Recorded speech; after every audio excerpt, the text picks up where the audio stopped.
It was a wet and windy day, which seemed appropriate for the grand opening of the Warm Springs BART station, considering how many issues the station had run into over the years to get to this point. A crowd of several hundred people attended the ceremony, and many current and former local officials were on hand, like the mayor of Fremont, Lily May, and recently unseated Congressman Mike Honda.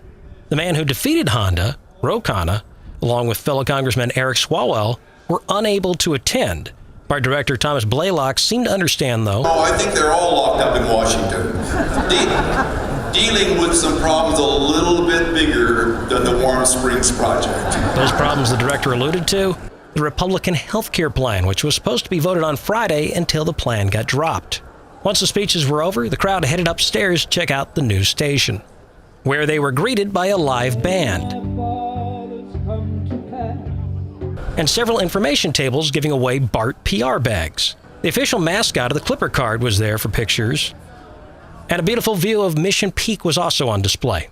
The real highlight of the day was downstairs at the train platforms, where one of the brand new BART trains waited to be toured.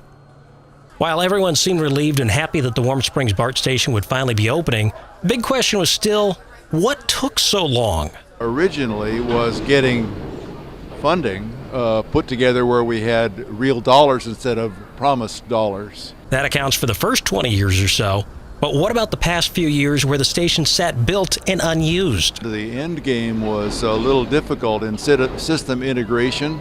Apparently their subcontractor didn't have a good handle on what they needed to do to integrate everything. Those integration issues included problems with the power lines and getting the station's new computer systems to sync up with the rest of BART's 40-year-old computer systems.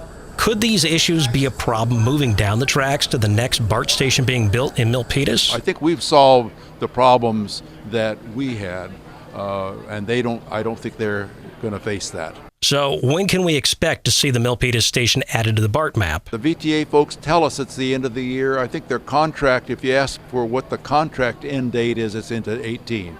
So it could go longer, but if they beat that, wonderful. At the newly opened Warm Springs BART station in Fremont, I'm Rob Adamick for Ohlone Network News.